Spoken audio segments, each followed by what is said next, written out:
మనం దేవుని సన్నిధిలో దేవుని ముందు ఉన్న మనం దేవుని వాక్యాన్ని విని దాని మన జీవితాలకు అన్వయించుకొని యేసుక్రీస్తు ప్రభుల వారి సన్నిధిలో బలపడేవారుగా ఉండాలని మనం ఒక అంశాన్ని ధ్యానం చేస్తున్నాం.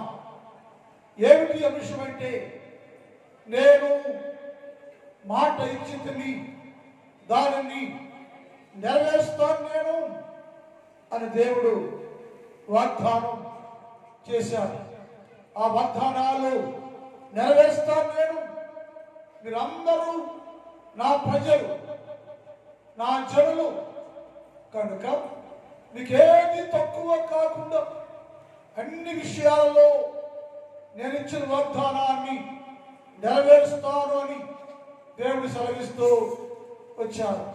వర్ష క్రమంలో ఆయన వాగ్దానాలు ఏంటో ప్రతిరోజు ధ్యానం చేస్తున్నాం. పోయిన వారం మనం ఆయన ఏం చెప్పంటే, ఐగుప్తులో మీకు దోషం కలిగింది, ఆ దోషాన్ని నేను కడిగి పవిత్రంగా చేస్తాను అని చెప్పాడు. ఎందుకయ్యో దోషం ఉంటే ఏమైంది అంటే, దోషం కలిగి ఉంటే నా ముందే ఉంటారు, నా రూపం మీకు రాదు, నా స్వరూపంలోకి మార్చబడలేరు మీరు. మీ దోషం మీకు నాకు మధ్యలో అడ్డుగా ఉంటుంది. నన్ను చూడలేరు మీరు. నేను తాకి బలపడటానికి ఆత్మశక్తి చాలదయ్యో.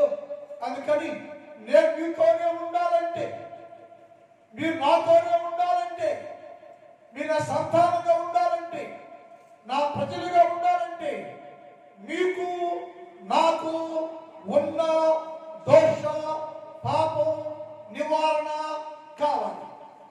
అందుకని నేను ఐగుప్తులో వచ్చిన దోషం మీకు, అంతమే పరిశుద్ధులే, నా జనాంగమే. ఐగుప్తులోకి వెళ్తే ఐగుప్తు యొక్క సహవాస దోషం మీకు అంటుకుంటే, ఐగుప్తు యొక్క విగ్రహారాధన దోషం మీకు అంటుకుంటే, మీరు అందరూ దోషం కలిగిన వారుగా మార్చబడ్డారు. ఆ దోషం మీ మీద నుంచి తొలగించాలి, తీసివేస్తాను నేను. ఆ దోషంగానే ఉంటే నన్ను చూడలేరు, నా ఎదురు రాలేరు, నా రాజ్యంలో ప్రదర్శించలేరు. కాబట్టి దేవునితో ఉండాలంటే, దేవుని రాజ్యంలో రావాలంటే, మీరు కలిగిన సకలమైన దోషము తీసి నేను మిమ్మలను పవిత్రులుగా చేస్తాను. అలా చేస్తేనే మీరు నా ప్రజలని, నేను మీ దేవుడినై ఉంటాను. నా ప్రజలుగా మీరు ఉండాలి, నేను మీ దేవుడిగా ఉండాలి. నా ఆశీర్వాదం మీకు రావాలి, నా దీవునికి సమృద్ధి మీకు రావాలి. అందుకోసం ఆ దోషం అనేది ఆటంకముగా ఉండకూడదు, దాన్ని కలిగిస్తానని వాక్యం ద్వారా మనతో పోయిన వారం మాట్లాడదు. ఆ భాగంలోని ఇంకో మాట కూడా చూద్దాం. అదే యేసుకేలు 36వ అధ్యాయం 28 చదువుతాం. నేను మీ పితరులకు ఇచ్చిన దేశము మీరు నా జనులుగా ఉంటారు, నేను మీ దేవుడిగా ఉంటాను. ఇప్పుడు గమనించాలి, నేను మీకు ఇచ్చిన దేశంలో మీరు నివసించాలి. నేను దేశం ఇస్తున్నా మీకు, అది పరలోక రాజ్యం, కనాన్ దేశం. నేను మీకు ఇస్తున్న దేశంలో మీరు నివసించాలి. నేనుండే స్థలంలో మీరు నివసించాలంటే మీకు దోషం ఉండకూడదు. అప్పుడు మీరు నా జనులుగా ఉంటే దోషం ఉన్నంత కాలం, దోషము కలిగినంత కాలం ఏ వ్యక్తి కూడా దేవుని జనులు కాలేరు, దేవుని ప్రజలు కాలేరు. దేవుని ఏర్పాటు చేసిన స్థలంలో నివాసం చేయలేదు. ఈ మూడు జరగాలంటే నీలో ఉన్న దోషం పరిపూర్ణం చేయబడాలి. అది దేవుని ఉద్దేశం. దేవుని తప్పనిదంటే నా ప్రజలు అనబడి వారందరూ కూడా ఏ దోషము లేని పరిపూర్ణ పరిశుద్ధులుగా ఉండాలి. అప్పుడే వారు నా జనులుగా ఉంటారు, నేను వారి దేవుడుగా ఉంటాను. మన అందరి ఉద్దేశం అంటే యేసయ్య బిడ్డలుగా ఉండాలని, యేసయ్య బిడ్డలుగా ఉండాలని, యేసయ్య దేవుడుగా ఉండాలని. ఈ రెండు సంబంధం, తండ్రి బిడ్డల సంబంధం కొనసాగాలంటే, తండ్రి బిడ్డలు సంబంధం కొనసాగాలంటే నీవు కుమారుడుగా యేసయ్య తండ్రిగా, నువ్వు కుమార్తెగా యేసయ్య తండ్రిగా సంబంధము కొనసాగాలంటే, ఆయన ఏర్పాటు చేసిన స్థలంలో నీవు నివాసం ఉండాలంటే నీ మీద దోషం అనేది ఉండకూడదు. ఆ దోషాన్ని కడిగివేసి నిన్ను పవిత్రంగా చేస్తేనే, నీవు పవిత్రులుగా మార్చబడితేనే నీవు నేను తండ్రి కుమారుల సంబంధము కలిగిన వారుగా ఉంటారు. అది చేసంటే నేను మీకోసం ఏర్పడే స్థలంలో ఉండాలంటే, మీరు ఆ కుమారులుగా ఉండాలంటే నీ మీద ఉన్న దోషము కడిగి వేయాలి, తీసివేయాలి అని రాయబడితే అధ్యాయం 11వ అధ్యాయం 28, 18, 19 చదవండి. 18, 20 చదువుతాం. 11వ అధ్యాయం. అక్కడ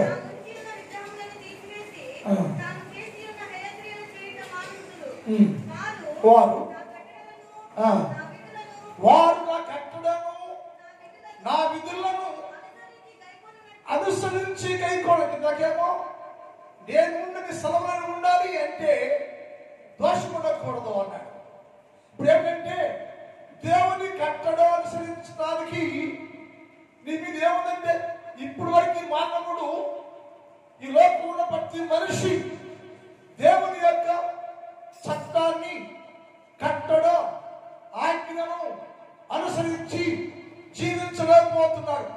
కారణం ఏమిటంటే నీవు దోషము కలిగి ఉన్నావు, పాపాన్ని కలిగి ఉన్నావు. ఆ దోషము నిన్ను దేవుని చట్టాన్ని, దేవుని ఆజ్ఞకు లోపడకుండా చేస్తా ఉంది. ఆ దోషం పోతేనే ఎవరిలో ఆ దోషం కడిగివేయబడుతో వారు దేవుని కట్టడం, దేవుని ఆజ్ఞకు లోబడి దేవునితో నివాసము చేసే వారుగా ఉంటారు. అందుకని ఇప్పుడంటే నా కట్టడను నా విధులను అనుసరించి నడవాలంటే నీవు వారి శరీరంలో ఉన్నటువంటి శరీరం ఉన్నటువంటి దోషాన్ని కడిగివేసి రాత్రి ఉంటుందంట. నీ దోషము, నీలో దోషం ఏం చేసిందంటే నీ గుండెని కఠినం చేసింది. నీలో దోషం నిన్ను ఏం చేసిందంటే హృదయాన్ని కఠినం చేస్తుంది. నీ దోషము నిన్ను నీ దేవునికి సరైన సంబంధం లేకుండా చేసింది. నీ దోషము నిన్ను అపవిత్రపరిచేసింది, పాడు చేసేసింది, పాపిగా మార్చేసింది, పాపిగానే కూర్చోబెట్టింది. అందుకేసానంటే నేను నా కట్టడ విధులను అనుసరించడానికి నేను నిన్ను ఇక నుంచి దోషం కడిగివేసి రాత్రి కూడా తీసివేసి వారికి మాంసం గుండిస్తానయ్యా అన్నాడు. ఇప్పుడు దాకా మనకి మాంసం లేదా? మనకే కాదు, సృష్టిలో ఉన్న ఏ మనిషికైనా మాంసంతో కూడిన గుండె లేదా? ఉంది. కానీ అదేమైందంటే రాతిగా మారింది. మనకి తెలుసు, స్త్రీలకి ఫ్రిడ్జ్లో పెడతారు కూరలు, చేపలు లేక రొయ్యలు, మాంసము 2 days 3 days ఫ్రిడ్జ్లో పెట్టేస్తే బయట తీసేస్తే ఆ మొక్క గట్టిగా అయిపోద్ది, వండితే తింటే నలగదు. ఎందుకని? లోన ఫ్రిడ్జ్ ప్రభావము మెత్తగా ఉండే మొక్కని ఏంటంట గట్టి పట్టేసింది. అది మెత్తని మొక్కే, మెత్తనిది, అది మాంసమే. కానీ ఫ్రిడ్జ్ ప్రభావము చేసిందంటే రాజులాగా మార్చేసింది, గట్ట చేసింది. అది తింటానికి ఉపయోగం లేకుండా పోయింది. అలాగే దోషం అనేది నీలో ఉంటే, దోషం అనేది మనం కలిగి ఉంటే, దోషం అనేది మన మీద ఉంటే, నీ మాంసం గుండె రాత్రి గుండెగా మారిపోద్ది. రాత్రి గుండె ఉన్నందువల్ల నీవు దేవుని ఆజ్ఞ, దేవుని చట్టం, దేవుని చిత్తం నెరవేర్చకుండా నిస్సారంగా జీవిస్తున్నావంటే నీ లోపల నీ గుండె రాత్రి అయిపోయింది. యేసు అన్నాడు, ఆ రాత్రిగా మాట్లాడి కారణం ఏంటయ్యా? నీ గుండె మాంసం గుండె కదా. ఈ మాంసం గుండె మారిపోయి రాత్రిగా కఠినంగా మార్చబడటానికి కారణం ఏంటంటే నీ దోషం, నీ పాపం. అది ఉన్నంత కాలం లోపడలేవు నీవు, అది ఉన్నంత కాలం వినలేవు నువ్వు, తగ్గించుకోలేవు నువ్వు, లోపడలేవు నువ్వు. కారణం దోషము నిన్ను మరుగు చేస్తా ఉంది. అందుకని రాత్రి కూడా తీసివేసి మాంసం గుండెను నేను నీకు ఏర్పాటు చేస్తాను. అది రావడానికి ఏంటయ్యా కారణం అంటే నీలో ఉన్న దోషమును నేను తీసివేసి పరిపూర్ణంగా మారుస్తానయ్యా. అప్పుడు నీవు పరిశుద్ధుడిగా ఉంటావు, పరిపూర్ణుడిగా ఉంటావు. నీవు మాంసం గుండె కలిగి ఉండాలంటే నీలో ఉన్న దోషము కడిగి పవిత్రం చెయ్యబడాలి. అలాగే ఉంటే ఎంతకాలం ఉన్నా ఎన్నేళ్ళున్నా దోషముగానే ఉంటే, దోషము నువ్వు కలిగి ఉంటే నీలో ఉన్న దోషము ఎప్పటికీ నిన్ను పరిపూర్ణుడు చేయలేదు, పరిశుద్ధుడు చేయలేదు, పరిపూర్ణంగా మార్చబడలేవు. అది మార్చబడి పరిపూర్ణ పరిశుద్ధుడిగా నువ్వు ఉండాలంటే దేవుడు ఏర్పాటు చేసిన స్థలములో, చోటులో, దేవుని రాజ్యంలో నీవు నివాసము చెయ్యాలంటే అది అనగా దోషము పరిహరించబడాలి, దోషము కడగబడాలి. అప్పుడే నీకు మంచిది. దోషం పోయింది, హృదయం మార్చి మండలాడు హృదయాలు కఠినంగా చేపట్ట నిర్ణయము మార్పు చెంది మాంసపు గుండె కలిగి దేవుని సన్నిధిలో కుమారుడు స్థానాన్ని పొందుకొని తండ్రిగా ఆయన ముందు నిలిచి ఉండే గొప్ప ధన్యత నీవు కలిగిన వారుగా ఉంటావని వాక్యంలో ఉంది. అదే ఎస్కేలు 37వ అధ్యాయం 23 చదువుతాం.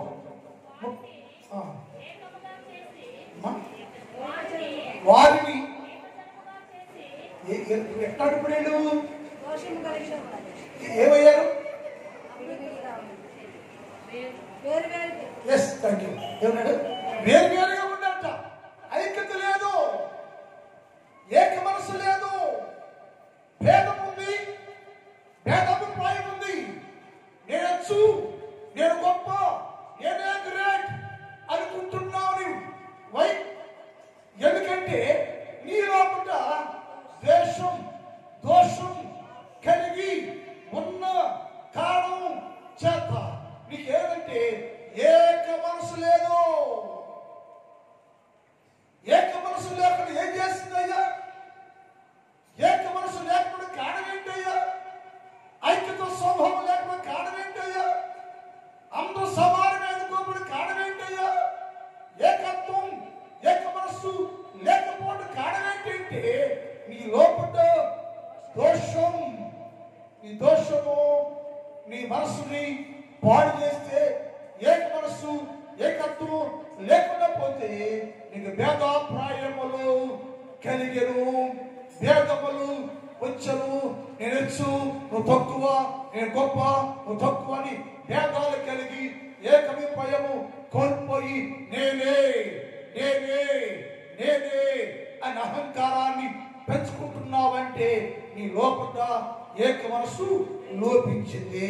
అందుకు కారణం ఏంటంటే నీ దోషం, నీ దోషం. దోషం కలిగి ఉండాలేమో, పాపం కలిగి ఉండాలేమో.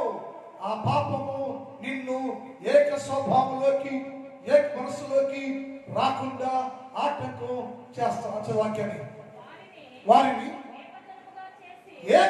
అంటే ఒకే దేవుని చేస్తా. రెండు వర్గాల్లో ఇట్లా రెండు జాతులు లేవు, ఇప్పుడు రెండు వర్గాలు లేవు, రెండు జాతులు లేవు, కానీ వర్గాలుగా జాతులుగా విభజించారు.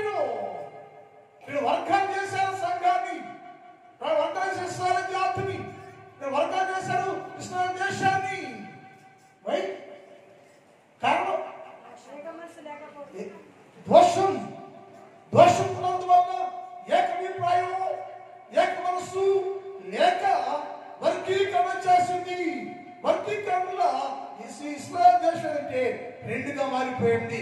10 దేశాలు 10 రాజ్యాలు ఒకటైపోయింది. 2 రాజ్యాలు ఒకటైపోయింది. అంత ఒకటే రాజ్యం. అది ఇస్రాయేల్ దేశం అంతా, యూదా దేశం అంతా ఒకే రాజ్యం, ఒకే రాజ్యం. ఎప్పుడైతే దోషం ఉందో, ద్వేషం వచ్చిందో, వారు ఏకమైపోయి కోల్పోయారో ఆ దేశము 2 రాజ్యాలుగా విడిపోయింది. ఒకటేమో యూదా రాజ్యం, రెండేమో ఇశ్రాయేల్ రాజ్యం. యూదా రాజ్యానికేమో 2 రాజ్యాలు, 2 భాగాలు, 10 భాగాలేమో ఇశ్రాయేల్ భాగానికి. అంటే ఏకంగా ఉన్న ఒకే దేశము 2గా చీలిపోయింది, వేరైపోయింది, 2 భాగాలు అయిపోయింది, 2గా మారిపోయింది, 2గా చీలిపోయింది. 2ఏమో ఒక దేశం అయిపోయింది, 10ఏమో ఒక దేశం అయిపోయింది. కారణం ఎవరయ్యో? కారణం ఏంటి? ఆ ప్రజలే ఆ దేశాన్ని ముక్క చెక్క చేసేశారు. కారణం వారి లోపల దోషం, వారి లోపల దోష క్రియలు, ఐక్యపరచలేకుండా, సమాధానం లేకుండా, ఐక్యత లేకుండా నేను అహంకారాన్ని పెంచుకొని దాన్ని 2 ముక్కలుగా చేసేస్తే ఏక జనము 2 జనాలుగా మారిపోయారు. ఏక జనము 2 భాగాలు అయిపోయింది. ఏక జనము 2గా చీలిపోయింది. కారణం నీ దోషం, నీ పాపం, నీ అహంకారం, నీ తిరుగుబాటు, నీ భయంకర జీవితం ఆ దేశాన్ని 2 చక్కలు చేసేసింది. వేసే అన్నాడు 2గా చీలిపోయింది కదా, 2 పగిలిపోయింది కదా. కారణం ఏంటంటే నీ దోషం. ఏమైనా వారిని ఏకజనం చేయబడుతున్నాను. 2 చీలిపోయిన వారిని ఐక్యత లేకుండా, సమాధానం లేకుండా, ప్రేమే లేకుండా, ఐక్యత కోల్పోయి, సమాధానం కోల్పోయి, ప్రేమను కోల్పోయి 2 భాగాలు కూడా ఆ ప్రజలను నేను ఏకజనం చేయబోతున్నాను. ఒకటే దేవుడు. మనం సాల్వేషనాలని వాళ్ళు హల్లెలూయా అంటే అతనికి కేసు చూపిస్తాము.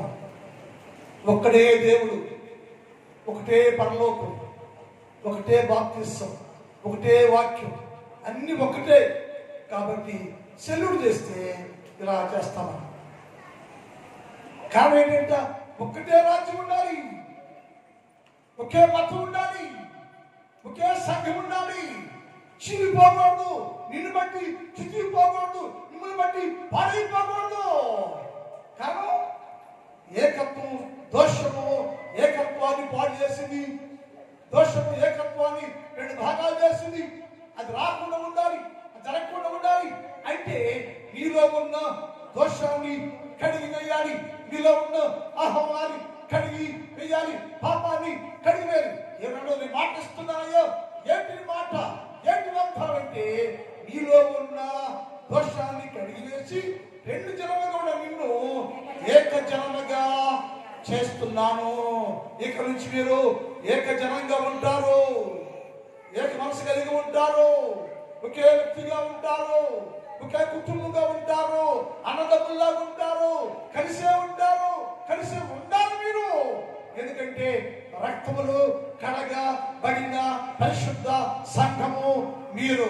రక్తములు కొనబడిన పరిశుద్ధ సంఘము మీరు. క్రైస్తవులు నామకరణ చేయబడ్డ పరిశుద్ధ సంఘము మీరు. దేవుని పేరు పెట్టబడిన పరిశుద్ధ సంఘము అనబడే నీవు ఏక జనముగాను ఏక మనసు కలిగి, రాతి గుండె లేక ఒకే మనసు కలిగి ఉన్నప్పుడు అది ఫలించింది, అది ప్రవచింది, ప్రభావం కలిగి ఉంటుంది, ప్రేమ కలిగి ఉంటుంది, సమాధానం కలిగి ఉంటుంది. అన్ని కలుపుకొని సంతోషంగా సాగిపోయేవారుగా ఉంటారు. వాక్యం చేయమా వారిని చేసి వారందరికీ ఒక్కడే రాజు. ఇప్పుడు ఇశ్రాయేలుకి ఎన్నో రాజులు? ఇప్పుడు 10 గోత్రాలకేమో ఒక రాజు, 2 గోత్రాలకేమో ఒక రాజు. కారణం ఏంటి? చీలిపోవటానికి, పాడైపోవటానికి, 2 రాజులు పోవడానికి కారణం ఏంటంటే ఏంటి? ఈ దోషం, నీ పాపం, నీ అహంకారం చిత్త కొట్టేసింది. బండేసయ్యా, నేను ఎక్కడ చేయను, మీ అందరికి ఒక్కడే రాజు ఉండాలయ్యా, ఒక్కడే రాజు ఉండాలి. దేవుడు ఒక్కడే, సంఘం ఒక్కటే, సేవకుడు ఒక్కడే, రాజు ఒక్కడే ఉండాలి. మీకు 2 రాజులు ఉండకూడదు, 2 రాజులు పరిపాలన చేయించారు మీరు లేదు. ఒక్కడే రాజుగా ఉండి ఆ రాజు నాయకత్వంలో, ఆ రాజు ఎవరంటే యేసు క్రీస్తు ప్రభువుల వారే మనందరికీ ఏకైక రాజు. ఆ రాజు యొక్క నాయకత్వంలో, ఆ రాజు యొక్క పరిపాలనలో మనందరము పరిశుద్ధమైన విశ్వాసులుగా, పరిశుద్ధమైన సంఘంగా, ఆ రాజు నాయకత్వంలో పరిపూర్ణ భక్తులుగా జీవించడానికి ఆయన అన్నాడు, ఇక్కడ నుంచి ఒక్కడే రాజు ఉంటాడు మీకు. ఆయన పేరు యేసు క్రీస్తు ప్రభువే రాజు. ఆయన కింద మీరు జీవించాలి. అందుకు ఏక మనస్సు, ఏక హృదయము, మాంసము మనస్సు, మాంసము గుండె మీకు కావాలి. అది కలిగి ఉన్నప్పుడు అందరూ ఒకే రాజు కింద ఉంటారు. అప్పుడు ఏ దోషము ఉండదు, ఏ దోషం కలిగి ఉండలేవు నీవు, ఏ దోషంతో సంబంధం లేదు నీకు. ఆ దోషాన్ని కడిగేసినాను.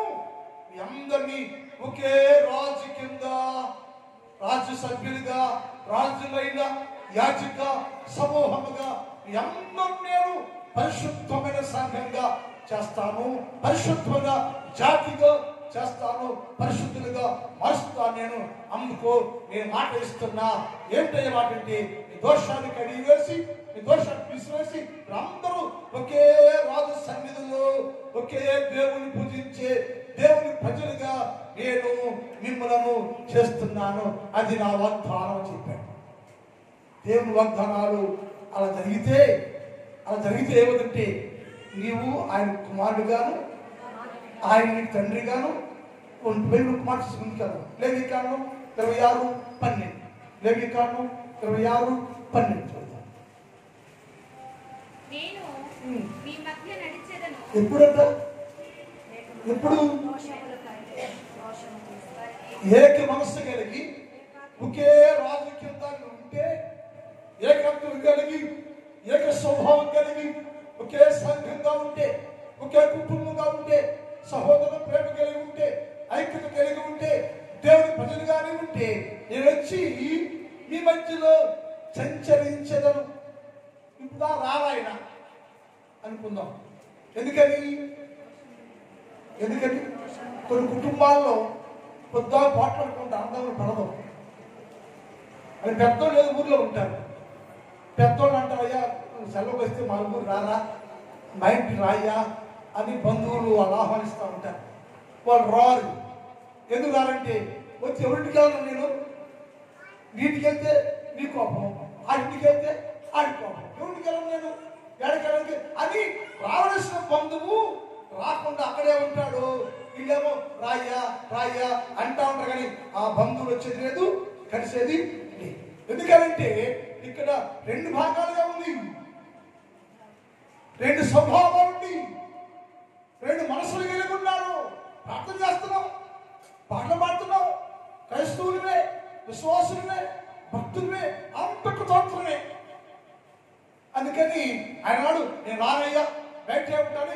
యేసు ప్రభు లోనికి రాకుండా బయటే ఉండి మనం ఏమంటున్నాము, ఆయన లోపల ఏది తీసుకుండా, లోపల ఏమి తీసుకెళ్ళకుండా, రావయ్యా యేసయ్య మా ఇంటికి, ఈ రాకకై వేచి ఉంటిని.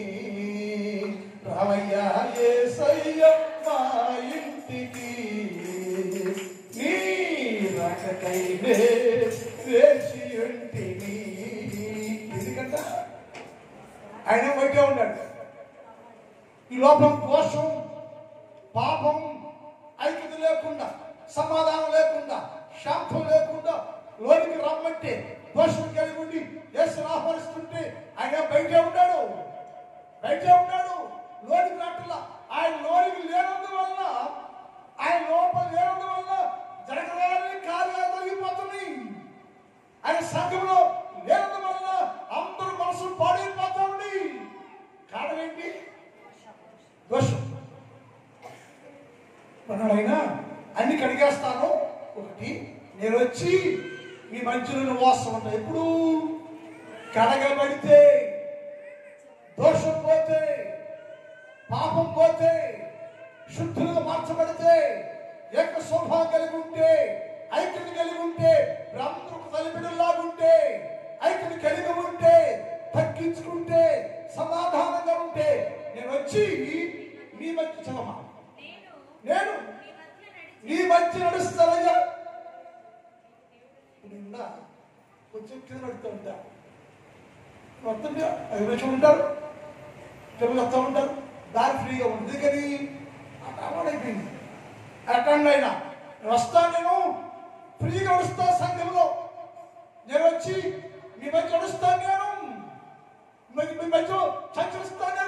నేను సంచరిస్తూ ఉంటే, నేను నడుస్తూ ఉంటే ఏ దోషం కనపడకూడదు నాకు, నడుస్తూ ఉంటే ఏ పాపం కనపడకూడదు నాకు. అందరూ పరిపూర్ణ పరిశుద్ధులుగా ఉండాలి. మీరు ఎందుకంటే దోషం కడిగివేయబడింది. కడిగివేయబడినప్పుడు అన్నాడు, నేను వచ్చి మీ మధ్యలో నివాసం చేస్తాను, నేను మీ మధ్య ఉంటాను. నేను మధ్యలో ఉంటే అంతా సమాధానమే, మధ్యలో ఉంటే అంత ఆశీర్వాదమే.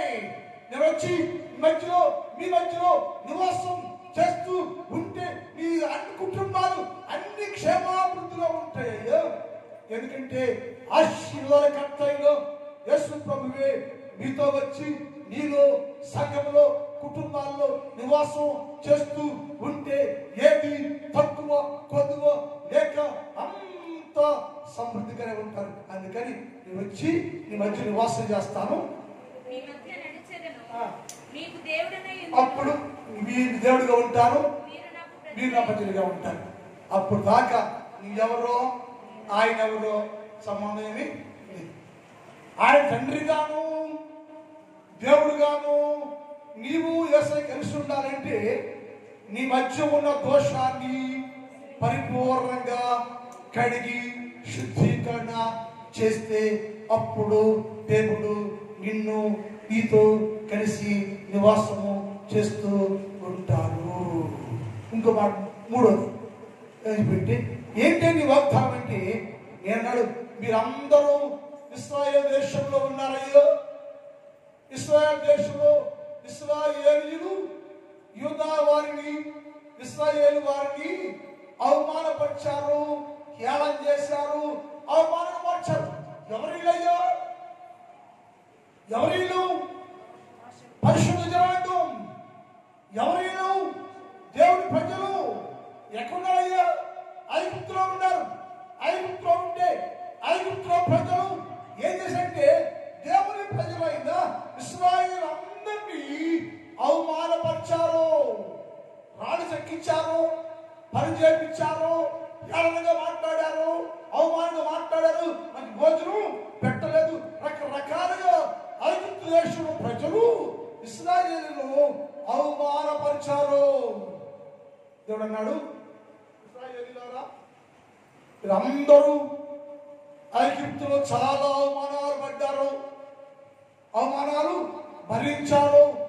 ఇక నుంచి ఐగుప్తులో మీరు పొందిన అవమానాన్ని మీ నుంచి దొరికించేస్తున్నా, తీసివేస్తున్నా. ఎక్కడ మీరు అవమానపరచబడ్డారో, ఎవరి ద్వారా మీరు నిందలు అవమానాలు పొందారో ఆ నిందని అవమానాన్ని మీ మీద లేకుండా ఆ నిందంతా అవమానాన్ని దొరికించేస్తున్నాను నేను. దొరికించేసి ఎక్కడ అవమానపడ్డారో, ఎక్కడ మీరు అవమానం పొందారో అక్కడే నేను మీకు గొప్ప ఘనత ఇవ్వబోతున్నా నేను. అందరూ చెప్తాం సరే. హల్లెలూయా. హల్లెలూయా. దేవుని ప్రణాళిక ఇది. నువ్వు ఒకవేళ నీ తోటి సహోదరుని కించపరుస్తున్నావా, అవమానపరుస్తున్నావా, హేళన చేస్తున్నావా, తక్కువ చేస్తున్నావా, ఆఫ్టర్ వాడేంత అంటున్నావా, వాడే నేను నీ ముందే ఎక్కడ అవమానపరచబడ్డాడో, ఎక్కడ నిలిచిపడ్డాడో అక్కడ నేను అతన్ని ఘనపరచబోతున్నాను నేను. ఆ మాట చూద్దాం. యెహోషువ గ్రంథం 5వ అధ్యాయం 9 చూద్దాం. యెహోషువ గ్రంథం 5వ అధ్యాయం 9. అప్పుడు యెహోవా ఐగుప్తు దేశంలో అవమానాన్ని నీ మీద ఉండకుండా, అయ్యా ఇశ్రాయేలులారా, నా ప్రజలారా, ఐగుప్తులో ఉన్నారు మీరు. ఐగుప్తు దేశంలో చాలా అవమానం, చాలా నింద, హేళన నీకు వచ్చింది. అయితే నేను నిందను, అవమానాన్ని నేను చూశాను. మీరందరూ పరిశుద్ధ జనాంగమే, క్రైస్తవ పిల్లలే, యూదా జాతి వారే, ఇశ్రాయేలీలే, అన్ని నిలబడేవారు. ఎవరంటాడు? అన్ని నిలబడేవారు. ఇశ్రాయేలీలు నిన్ను అవమానపరిచారు. ఎక్కడైతే పత్మించాము ఐగుప్తు అవమానాన్ని నీ మీద నుంచి ఉండకోకుండా తీసివేస్తాను, దొంగిస్తాను, తీసేస్తాను. ఎక్కడ నీవు అవమానపరచబడ్డావు? ఎవరు అవమానపరిచారో, హేళన చేస్తున్నారో, సిగ్గుపరుస్తున్నారో ఆ ఐగుప్తు దేశంలోనే నేను నిన్ను ఘనపరుస్తాను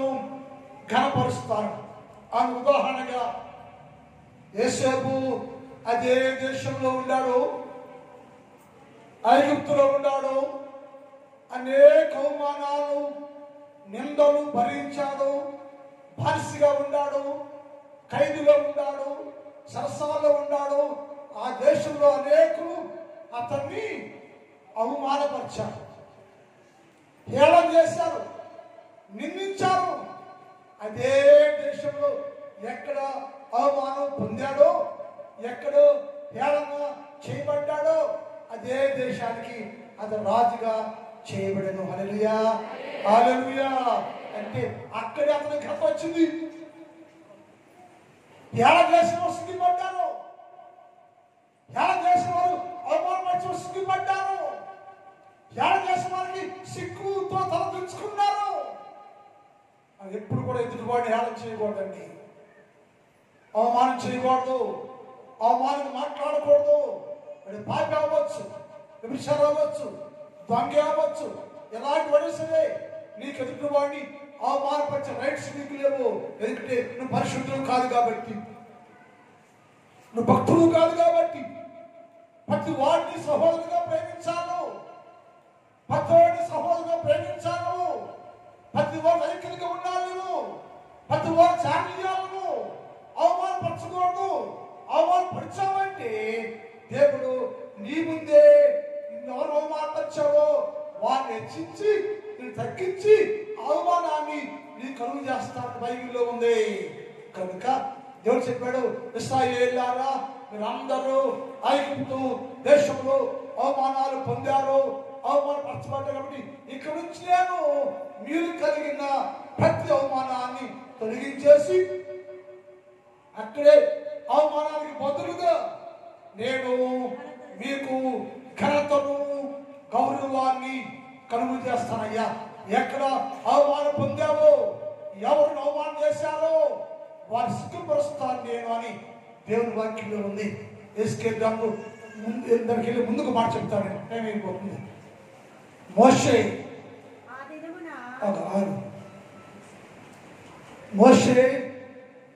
అహరోన్ అభిషక్తులుగా ఉండి సేవ చేస్తూ ఉండి ధర్మశాస్త్రం బోధిస్తూ ఉండి దేవుని తోడుగా ఉండి దేవుని పరిచయంలో ఉండాలి. వారందరూ కలిసి మంచి పరిచయం చేస్తున్నప్పుడు కోరాహు అనేవాడు. కోరాహు తెలుసండి, మోషేకి పెదనాన్న కొడుకు. వాళ్ళ అన్నములే. కోరాకి మోషే కుటుంబానికి దగ్గర సంబంధం. మోషే తండ్రి, కోరహ తండ్రి అన్నదమ్ములు. అన్నం పిల్లలు అంటే ఎవరు?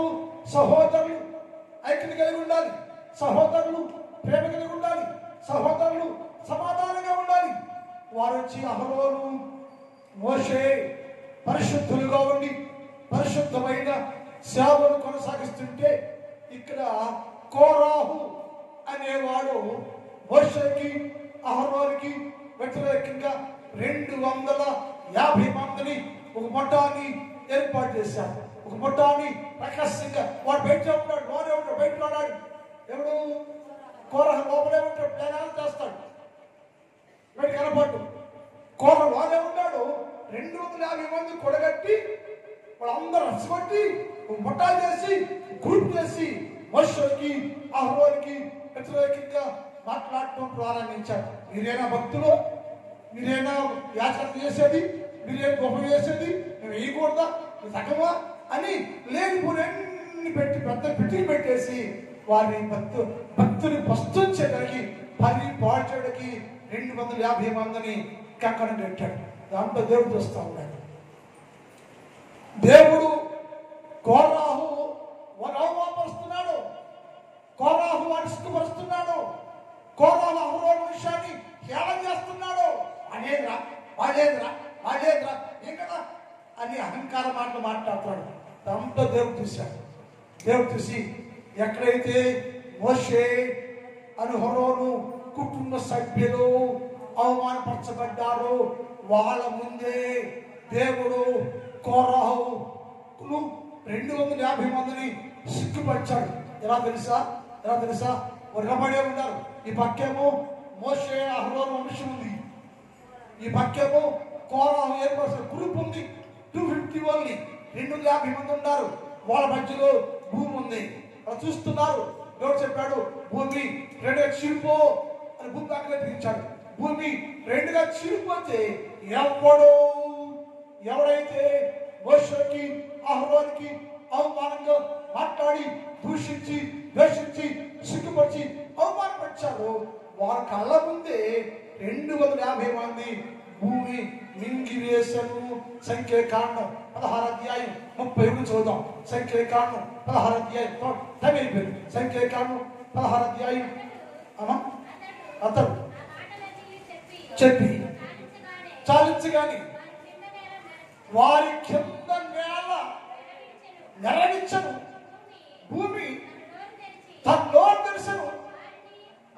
వారిని వారి కుటుంబాలను కోరాహుకు సంబంధించిన అందరూ అనుచరులు ఉండాలి. కోరాహు అనుచరులు ఉండాలి. బ్యాక్గ్రౌండ్ ఉంది. మొత్తాన్ని సంపాదనలు భూమి మింగేసింది. అహరోను ఫ్యామిలీ మాత్రం నిలబడింది. అంటే ఎవరు ఒకరిని అవమానపరుచుకుంటే ఎవడైపోతాడంటే అవమానపరిచి ఏళ్ళపరిచబడి సిగ్గుపరచబడతాడు. అందుకే ఇప్పుడు ఇశ్రాయేలీయులారా మీరందరూ ఐగుప్తులో అవమానం పొందారు. అవమానం తీసేస్తాను నేను. ఎక్కడ మీరు అవమానపరచబడ్డారో అక్కడే మిమ్మలను ఘనత పేరు కలిగిన వారిగా నేను మిమ్మల్ని చేసి అందరూ దీనికలా మారుస్తాను చెప్పి అట్టి ఆశీర్వాదము అందరూ కలుగును కాక. అందరము మన మీద ఉన్న ప్రతి అవమానం దొరికిపోయి తీసివేయబడి మనందరము పరిశుద్ధ సమూహముగా ముందుము గాక. ప్రార్థన చేద్దాం. మిగిలిన భాగాల నుంచి వాగ్దానం చేద్దాం.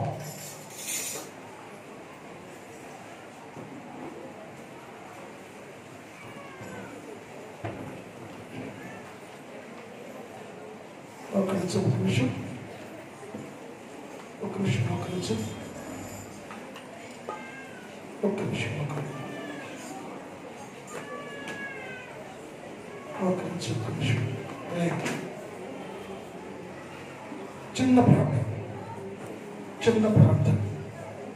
చిన్న ప్రార్థన చేసుకున్నామండి.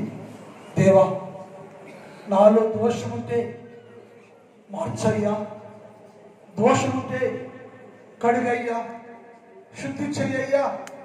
పవిత్రమైన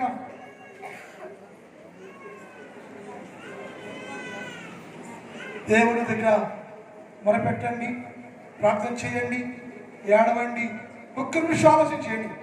మనస్సుంటే, మనస్సాక్షి ఉంటే, దేవా ఈరోజు నాతో మాట్లాడే ప్రభువా, ఎందుకంటేనయ్యా నా దగ్గర ప్రభువా దోషం ఉందేమోనయ్యా, నా తెలియటం లేదయ్యా. మీకు ఇష్టమైతే నన్ను శుద్ధిగా చెయ్యయ్యా, శుద్ధిగా చెయ్యయ్యా, బాగు చెయ్యయ్యా, బలపరచయ్యా. నాలో దోషము అనేది లేకుండా చెయ్యి, పరిపూర్ణంగా చెయ్యయ్యా. నాకు కూడా నీ ఆత్మ కావాలి, నీ రాజ్యం కావాలి, నీ సన్నిధి కావాలి, నీ సహవాసం కావాలి. అయ్యా మీకు ఇష్టమైతే నన్ను బలపరచయ్యా, బలపరచయ్యా, దీవించయ్యా, కాపాడయ్యా. నా జీవితంలోకి గొప్ప ఆశీర్వాదం రావాలి, ఆదరణ రావాలి, మేలు కావాలి. యేసయ్య దర్శించయ్యా, దర్శించయ్యా, దీవించయ్యా, కాపాడయ్యా, అభిషేకించు, అభిషేకించయ్యా, వార్చయిప్పుడే సహాయం చేయ ప్రభువా అని ప్రార్థన చేసుకోండి. మరి అందరూ మనుషులుగా ఉన్నాం. ఒకవేళ తెలియక హృదయాల్లో, జీవితాల్లో దోషాన్ని కలిగి ఉంటే, పాపాన్ని కలిగి ఉంటే అది శాపమయ్యా, అదొద్దయ్యా. క్షమించయ్యా, మన్నించయ్యా, ఆ జీవితాన్ని మార్చయ్యా, తుది మార్చయ్యా, నన్ను కూడా పరిశుద్ధంగా చెయ్యయ్యా అని ప్రార్థన చేసుకుందాం. ప్రార్థన చేసుకుందామండి. ప్రభుతో మాట్లాడదాం, ప్రభుతో మాట్లాడదాం, ప్రభుతో మాట్లాడదాం. నేను అడుగుదాం, దేవా ఇప్పుడే నన్ను పరిశుద్ధపరచయ్యా, పరిశుద్ధపరచయ్యా, పరిశుద్ధపరచయ్యా. గొప్ప దీవెనకు కావాలి, నీ పాత్రగా ఉండాలి నేను, నీ పాత్రగా ఉండాలి నేను. సహాయం చేయి, సహాయం చేయ్యా అని ప్రార్థన. నీ పాదములకు స్తోత్రాలు. ఉదయ కాలంలో ఒక విలువైన సందేశాన్ని మాకు ఇచ్చారు, మాతో మాట్లాడారు తండ్రి. నీ వాగ్దానం ఏమిటో నెరవేరుస్తున్నావయ్యా. నేను మాట ఇచ్చింది దాన్ని నెరవేరుస్తాను నేను అని చెప్పిన ప్రతి మాట, ప్రతి వాగ్దానాన్ని నెరవేరుస్తున్నందుకు నీకే స్తోత్రాలు తండ్రి. ఈ మధ్యాహ్న కాలంలో మా మీద ఉన్న ప్రతి అవమానాన్ని దొరికించండి, సమాధానపరచండి. ఘనతను, మంచి పేరును, మంచి దీవెన నాకు, మాకు, నా సంఘానికి కలుగు చేయయ్యా. హృదయకాలంలో ఈ స్థలంలో ఉపకరించిన ప్రతి బిడ్డను దర్శించండి. చిన్నవారు, పెద్దవారు, స్త్రీలు, పురుషులు, యవనస్తులు, అనేక మంది స్థలం తండ్రి. ప్రతి బిడ్డను పేరు పేరు దర్శించండి, దీవించండి, ఆశీర్వదించండి. నా సంఘాన్ని బట్టి ప్రార్థన చేస్తున్నా. నా సంఘాన్ని దీవించండి, నా సంఘాల ప్రతి కుటుంబాన్ని దీవించండి. ఏ కుటుంబానికి ఏది తక్కువ కాకుండా యేసు ప్రభు నామములో వేరుతో నింపండి ప్రభువా, సహాయం చేయి. రేపటి చెయ్య క్రిస్మస్ ధ్యాన కొడుకలు జరుగుతుండగా కుడికలు తోడుగా ఉండయ్యా. సంతోషకరంగా, దీవెనకరంగా, మేలుకరంగా ఈ క్రిస్మస్ ధ్యానాలు జరగడానికి సహాయం చేయండి. జరుగు ఉపవాస ప్రార్థన కొడుకుల్లో కూడా మాతో ఉండి జరిగించి ఈ రోజంతా దీవించి మహిమ పొందుకోమని యేసు వారి పరిశుద్ధ నామములో ప్రార్థిస్తున్నాం తండ్రి. అందులో చిన్నమందామండి.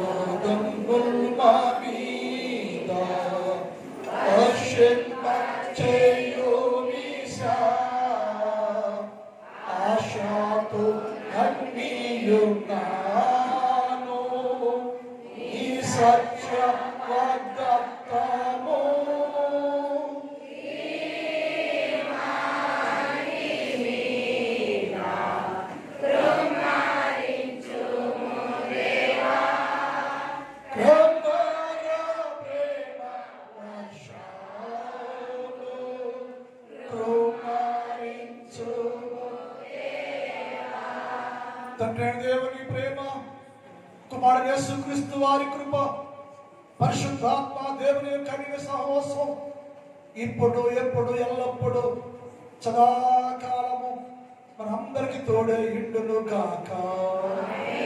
ఆమేన్. హల్లెలూయా. హల్లెలూయా.